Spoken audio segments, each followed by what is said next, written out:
One of my favorite things about making is that it gives you time to think. Think about the making itself, what's going on in your life, or some of life's deeper questions. I'm making a bookshelf for my son because his particle board bookshelf collapsed, causing books to go everywhere. Questions of quality, longevity, and legacy have been in my head throughout this build. Memento Mori. Remember that you will die. Let this truth humble your pride and sharpen your purpose. When you're gone and all is said and done, what will be left of you? Will there be anything worthwhile left for people to hang on to besides a memory? Or will anyone be left that cares? Questions of aspirations of greatness aside, I often think of these things, not because I want to be immortalized, but as an evaluation of whether what I'm doing with my life is worthwhile. I won't deny that my ego is a little boosted knowing that things that I've made could exist long after my passing. I take pride in something I've created having value for someone who wouldn't even know who I was. It's proof that I've done something interesting for the world and maybe, just maybe, contributed something to the annals of human history. Overall, it is a minor impact, I'm sure. I don't really want to affect millions of people, nor do I think I'm worthy of doing so. Most won't even bat an eye when I'm gone, but the few closest to me will almost certainly care. For those people, I don't even have to make masterpieces. I just have to be me. For some reason, I still feel the need to leave them something behind to help retain the memories just a little longer. A reason to think of me in their passing days of life where monotony can sometimes drown the memories of the past. An intentionally induced nostalgia. I wouldn't really think this way unless I had experienced loss myself, but because of those experiences, I can't help myself. So I got the general shape for the template down. There's still some rough parts of the profile because I'm doing this by hand, since I don't have the luxury of a CNC. Some of the bumps here aren't quite as smooth of a transition as I'd like them to be. And being glorious plywood from Home Depot, it has voids inside the lamination, so I don't want my bearing on my flush trim router bit to bounce over this and cause nicks in my walnut whenever I'm actually making the pieces for this bookshelf. So I'm going to probably fill this in, sand it some more, sand this profile to be more of a seamless, curvy, tangential transition, and get it to look to my liking. And then I can actually start cutting pieces out of walnut. But I figure I'll transition over to laminating some pieces together of walnut. Although morbid, every day is a chance to question whether what I am doing is enough. And if it were to end tomorrow, would I be satisfied? The answer is almost certainly always no, but I can still strive for my best, trying for a standard that can probably never be realized. All this to say, I'm building a bookshelf for my son, and probably placing more importance on it than necessary. He just needs to have a place to put his nighttime books, and I'm over here considering notions of life and death. I do know that hopefully in the far distant future, he will look at the things I've made him and think of memories of me. I know this because I have done the same. I know that mid-century modern and farmhouse-style furniture is king these days, but I wanted to make something different. Something reminiscent of the days when hardwood was used for everything. From when they honed special pieces of wood and spent time to make things as well as they could. So first time planing, and this is a nice little $60 purchase off of eBay. A number 5 planer, and it's making this quite smooth. After my really old table saw left a lot of teeth marks in the side and didn't really cut a nice straight cut. So I'm using this as a joiner to help put all these planks together for the glue up, and this thing's doing pretty well so far. I got to use a straight edge to see if it's actually getting it square. We'll have to see. I really like classical style furniture, some French Provincial, some Louis XVI era, but really anything from early 1900s and back from European origin is fascinating to me. Maybe it's the style, or maybe it's the history, but I love this kind of furniture, both in composition and design. Daddy, did you build the dragon? Did I build a dragon? Yeah. I want you to build it right now. I'm a little busy. Do you want a bookshelf or a dragon? A dragon. You want a dragon, huh? So I can play. So you can play with a dragon? It's a skeleton dragon. Oh, you mean the drawing on the wall? Yeah. I gotcha. Since I discovered what hardwoods were in art school, I've had the sincerest notion of building a functional, fully hardwood furniture construction of some kind. This is in part due to my appreciation of older things and the quality with which handcrafted items stand the test of time. Color me impatient, but I'm gonna hand saw the rest while the battery charges. Ugh.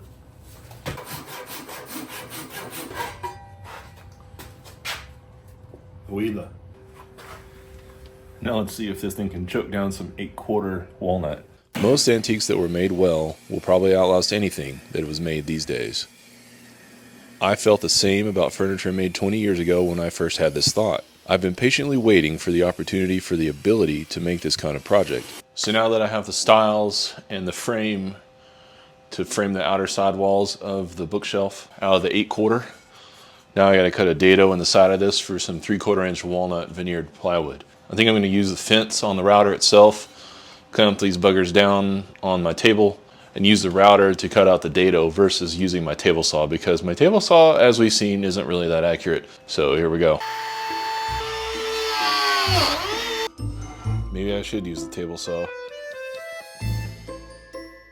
To be able to do this right, I needed the right tooling. It turns out that even though I thought I had everything I needed, I still was not prepared to make this bookshelf. At least not in the way I wanted to.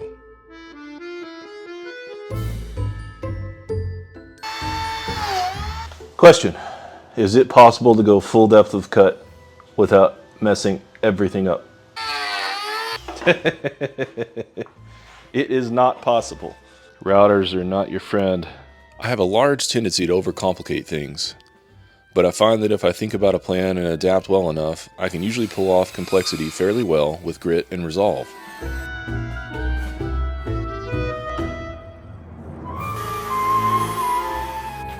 The part that aggravates me the most is that if this was in a mill, I would have clamped it down, milled the channel, and been done by now.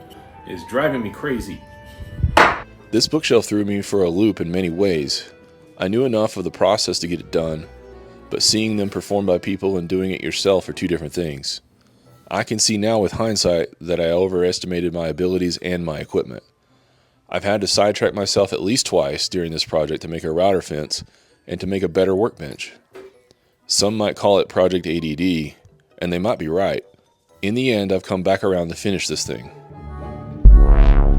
I attribute a lot of my problem-solving skills to a lifelong desire for learning. To me, learning is power. Learning helps you figure out the little complicated truths of this world and enables you to improvise when things get tough. Brilliant may not have a section for lessons in woodworking, but they do have areas for science and engineering. Brilliant science courses help you develop your scientific intuition through visual, interactive, and problem solving that gets you hands-on with key concepts. You'll learn to think like an engineer with lessons on electric and digital circuits, gear systems, physical structures, and more. Give your mind a daily workout with interactive courses in math, programming, science, AI, data, and more. You'll become a better thinker and problem solver, one hands-on lesson at a time. Whether you're learning to translate your ideas into code, build formulas, design electrical circuits, run simulations with data, or explore cutting-edge topics like AI. To learn for free on Brilliant, go to brilliant.org/themeandrousengineer, scan the QR code on screen, or click on the link in the description. Brilliant's also given our viewers 20% off an annual premium subscription, which gives you unlimited daily access to everything on Brilliant. After all the trials and tribulations of making a slot in wood, gluing this thing up was the least of my worries. Buzz, your girlfriend. Woof. With my new router fence, order had been restored to my shop, and I could make these components well from the start without backtracking. I had to slot the ends of the top and bottom pieces to receive a makeshift tenon, dowel, or connector thing. I'm not really sure what to call it when it's not attached to one of these joining pieces. Let me know if you have a good term for this. Krakozie.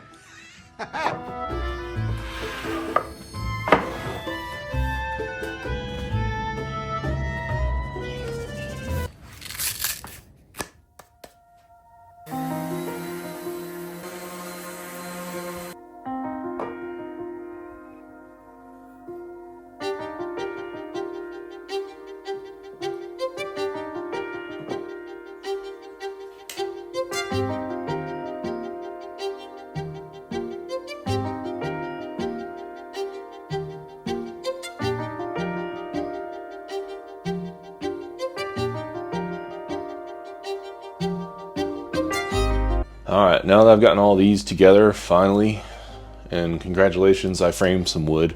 I can proceed with doing the decorative trim I plan on doing to cover up the flaws inside here that were done by the router wandering on me. I'm planning to do like a Roman OG profile inside here, which is more of a classical style bit, and it kind of lends towards the style that I'm going for. The style that we decorate in the house is typically more antiques, so more French design, more curves, more decorative trim type thing. So I was originally going to leave this alone and keep it plain, but I think the flaws in the router causing gaps and nastiness have forced me to add another decorative bit to it anyway. So I think it'll be interesting. I think it'll actually make it look better in the long run. So I'm going to make my own walnut molding using my new router fence, and then I'll do the same profile on the top and bottom of this shelf as well. Anyway, you'll see how it goes, and I'm going to proceed with that.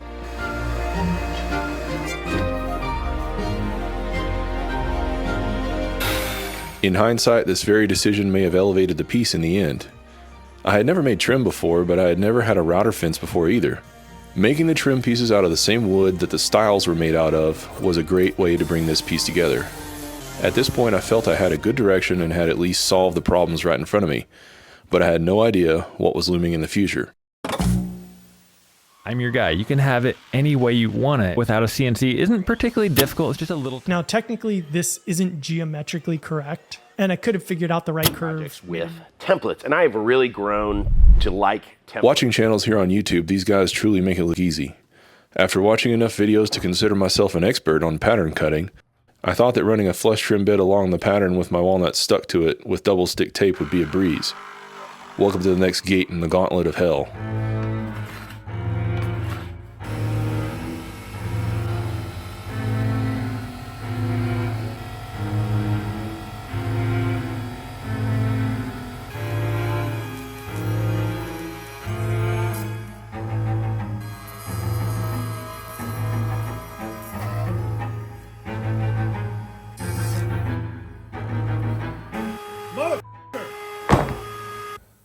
After a lot of thought and self-reflection on what a failure I was, I decided that my main problems were depth of cut and the amount of material I had left on the walnut to cut off.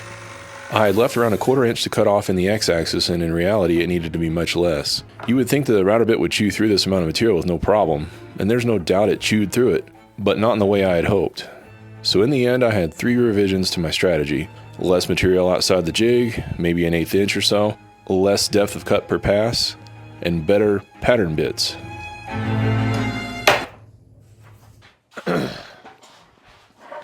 Ow.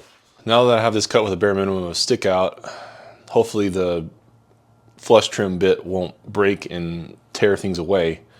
And I'm going to try to take as small a depth of cut as I can. I'm also going to test to see if YouTubers are liars, and I got a flush trim router bit from Bits and Bits. I'm going to see if this compression bit will work better than the straight flute bit that I have from Freud.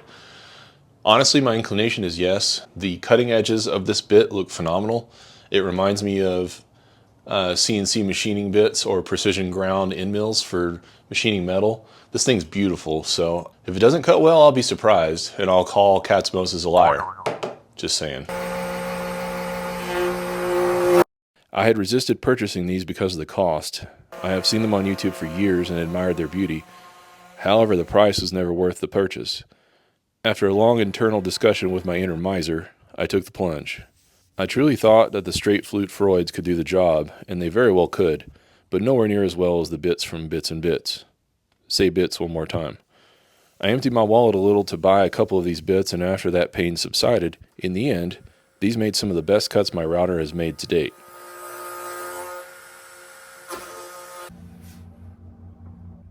Sadly, throwing money at problems sometimes works. Eventually I was able to get the top and bottom cut to template, and I was able to make the decorative edge that screams of antiquity in today's modern furniture world.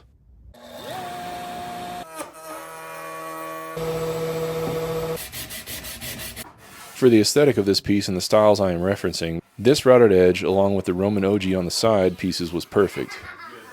I know I should probably wait, but I'm going to go ahead and route the edges of the decorative trim on the top and bottom because I'm just really ready to see it. Might have some tear out, but I'm going to start with the bottom and we'll see how it goes.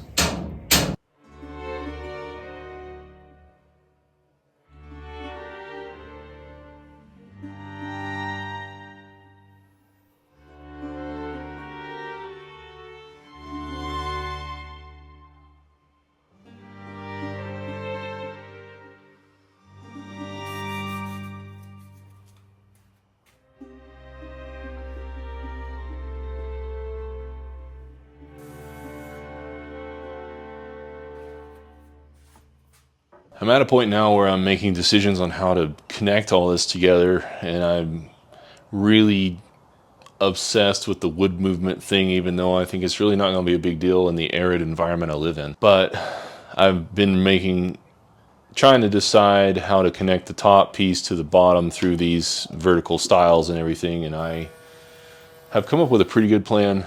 And so I'm going to have this runner going across the top, and I'll have a straight one going across the back, and then this top piece will screw into those from underneath, and I think that'll do pretty well.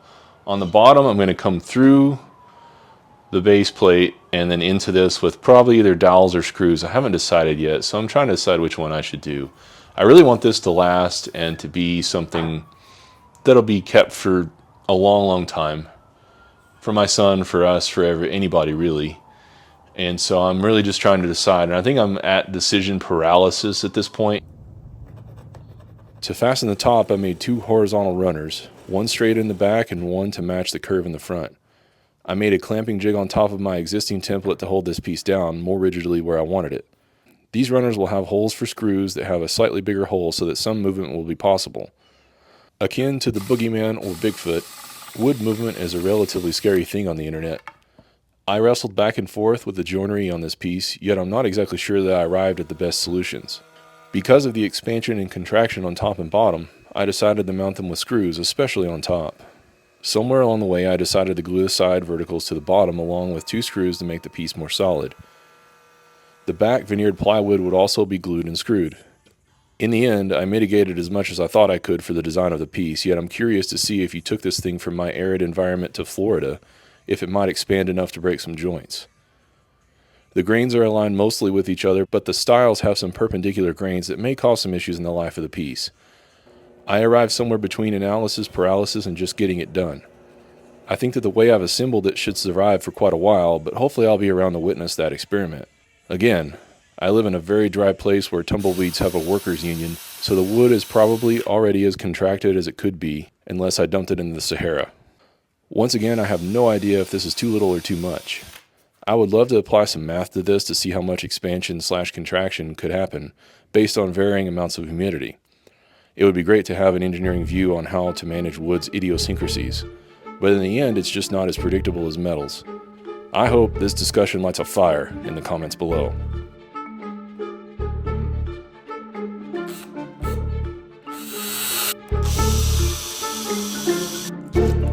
To say that I was nervous about the assembly would be an understatement.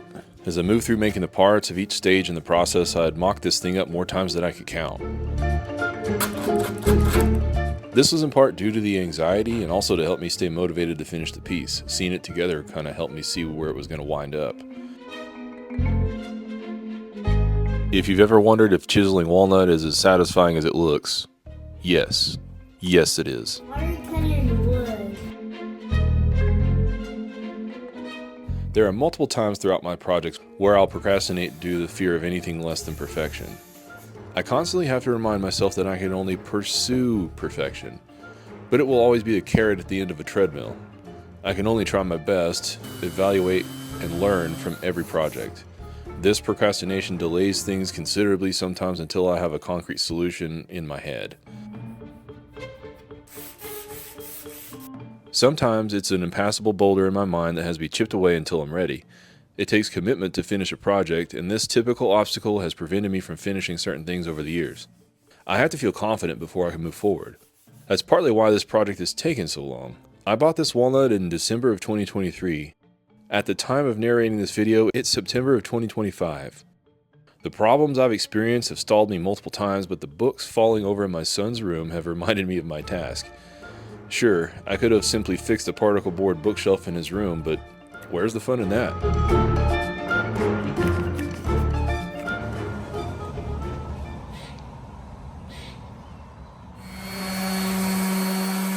To address the idea of quality in this bookshelf, I've made this thing pretty solid with the balance of structural, functionality, and aesthetics. My brain has always been the balance of the engineer and the artist. To be honest, I'm not sure which one comes first. I've always had a desire to fix things and to create. To me, the two are intertwined. The fact that people separate these frames of mind is slightly ludicrous to me. Quality is beautiful, and so is something well made. My main weakness as an engineer is probably that I hate efficiency. Efficiency usually means compromising robustness for the sake of cost. It means dropping aesthetics in the face of functionality. The function is all that matters, at least to an engineer. I disagree with this perspective to its very core. I will chase simplicity even though it's a fickle maiden, but if it comes down to compromising longevity or aesthetics, I'm going to choose complexity. Complexity costs money, which is in short supply these days, but I feel there is a need for something with meaning and heart now more than ever. I need these things to derive meaning and purpose. Making something important as cheaply as possible just feels cheap. If the object is worth the intent, it's worth the time, effort, and cost. I think that efficiency lies in the things that last forever, things that can be repaired, things that can be cherished for as long as we value them. These thoughts are definitely a luxury, but when things matter, even at my job, I will try the high quality option because we have enough trash these days. Amidst all the projects in mid-swing, like my workbench and this bookshelf, and much to the grief of the feng shui of my shop, I had a friend who was looking to get rid of his Rockwell table saw. I'm always willing to take tooling off someone else's hands, especially if it's better than mine. So I'll be trading this King Feng Fu for a Rockwell table saw that's definitely more capable with a cast iron top. But the shop is going to be majorly crowded for a while until I can really focus on organization.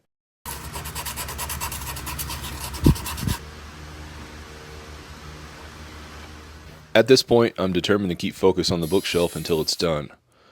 I've already diverted enough, and it's time to get this thing finished.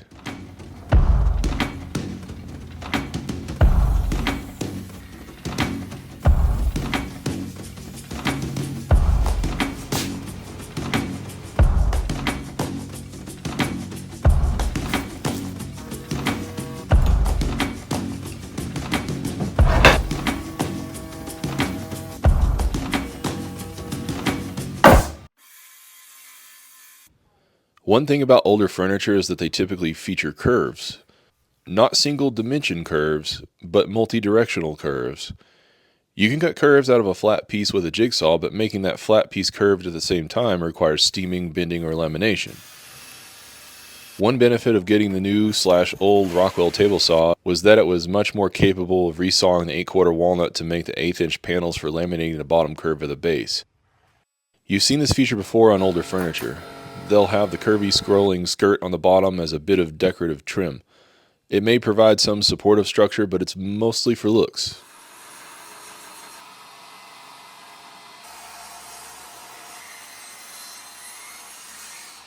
I wasn't really worried about making this lamination too much, but I didn't want the 1/8" wooden slats to break.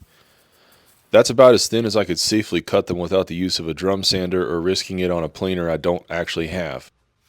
My only hope was to make the jig at curves that wouldn't challenge the wood to break and would follow the curves of the previous bookshelf aesthetics. In the end, this worked pretty well without any cracking or problems. It was a feature I both dreaded and looked forward to making, but it really didn't give me much trouble. With all the previous routing issues for the shelf profiles, I did sort of dread pattern routing the feet that were out of 8/4 walnut. What can I say? I went beefy with this. I really don't like, even in older furniture where the feet/skirt are two flat planes boxed together to create the illusion of a thicker foot. There's nothing inherently wrong with this, and I may use that method in another piece or some cabinets at some point. But I want every feature in this piece to be real and truthful. I want you to look at it and say, wow, that guy went all out. I don't want to cut any corners, so to speak. I have to be honest with you, but I had to look up what I think is the proper term for the assembly of the feet and the skirt for a piece of furniture like this. It looks as though the term skirt actually works, but the other term is apron. So, the assembly of the apron went fairly easily overall. I did have some problems squaring up the joining end of the laminated curve front, but I doweled and glued the whole thing. So I think the assembly will hold up over time. This is definitely an instance of letting go of perfection. I'm sure if I had a flatbed long enough and a sled on my table saw, I could have supported this thing at both ends to square it up more properly. Yet another reminder of my equipment inadequacies. That's exactly what he said, by the way. Sorry, couldn't resist. Stay away from that old Viper man.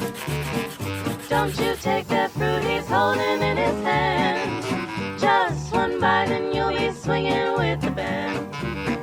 If you hang around that old viper man, if you should come across a viper in the night, that's when you get the hit that makes you feel alright. You'll be high and trouble's out of sight. So don't you hang around that viper in the night. You'll be high. You take one hit and you'll be swinging with the band. When you hang around that old viper man.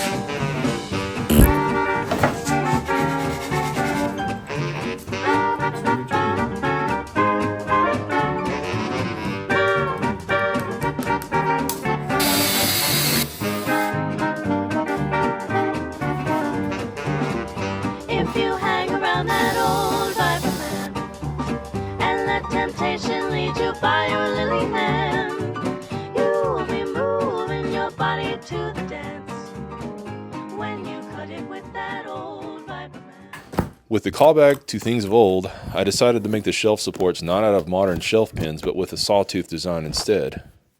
I don't know how many woodworkers will know about a place like Send Cut Send, but they're really affordable place to get parts lasered or CNC'd with the use of STLs or DWGs from your favorite CAD software. I decided I was tired of making templates from scratch and I wanted this sawtooth to be precise, so I designed and ordered a template out of steel from Send Cut Send. I was so excited when I got the part that I knocked my phone off the workbench. It was really affordable too, and they get you the parts pretty quickly. I'm not actually sponsored by them for this video, but I'm definitely a fan. It was probably overkill to make the template out of steel, but even though I might be risking my flush trim bit if I cut the steel accidentally, I wanted the template to be robust. I could have easily ordered this out of plexiglass from them as well. It made cutting these parts out a breeze. The screw holes to hold the template on are also the through holes for screwing the sawtooth pieces to the bookshelf itself. Technology and engineering for the win. Now that's efficiency.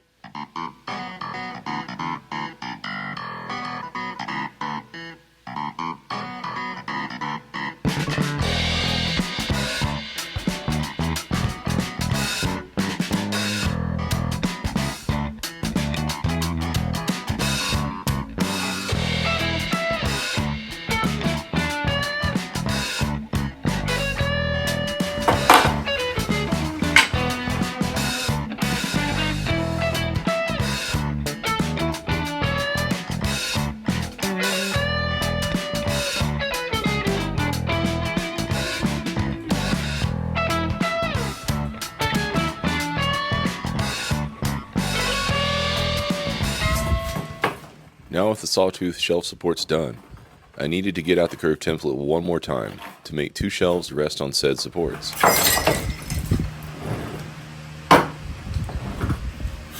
This is the point in the project where you're just ready to get it done. The end is so close you can taste it, but you've got to remain calm. You've got to keep up the level of quality and enthusiasm that you've held throughout the whole thing. I was looking forward to getting the shelves done so I could see them installed and supported in the sawtooth system.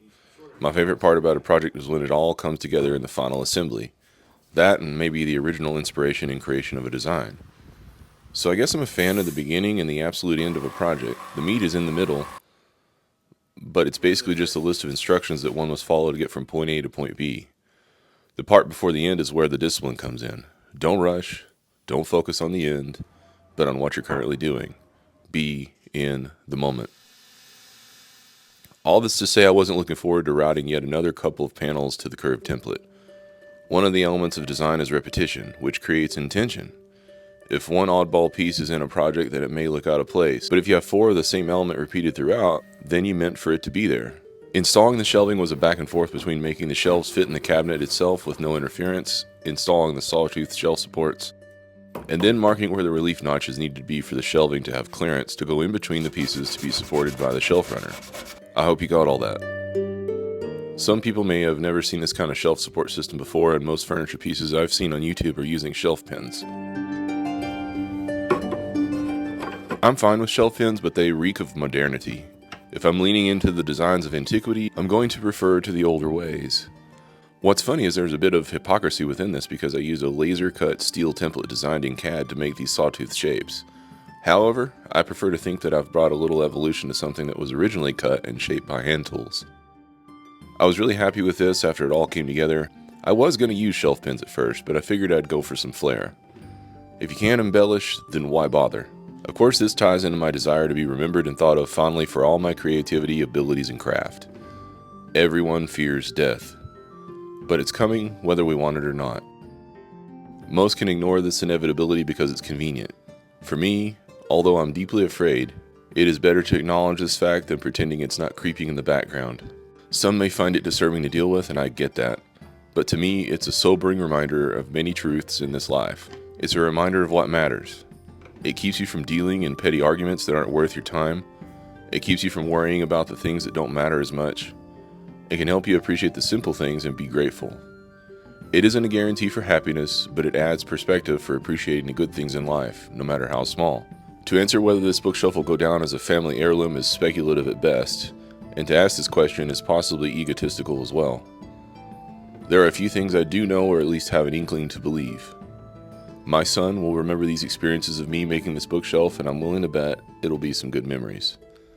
He spent numerous hours with me in the shop trying to entertain himself with dinosaurs and using the vacuum while I've toiled away.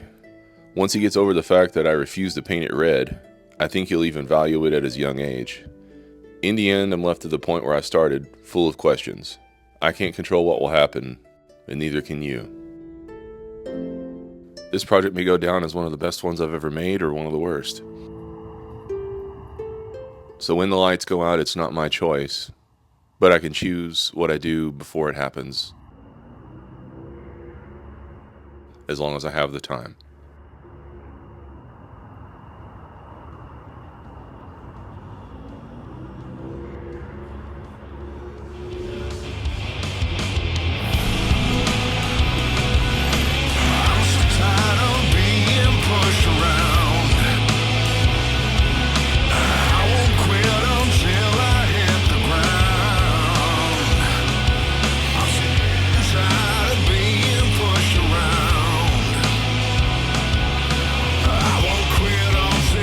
Thank you everyone for watching the video. For those who want to interact with other makers, I do have a Discord for talking about all things making. You can ask me questions, talk about projects, and even show off some of your own work. I would love to see the things people are up to. The link is in the description. If you are truly a big fan, you can definitely see the links for my custom t-shirts as well. Many of the shirts I wore in the video are available for purchase. You've heard the panhandling before, but things like this really do help my channel to pursue projects of merit. So if you feel charitable and actually like one of my designs, give it a whirl. Thanks again. See you next time.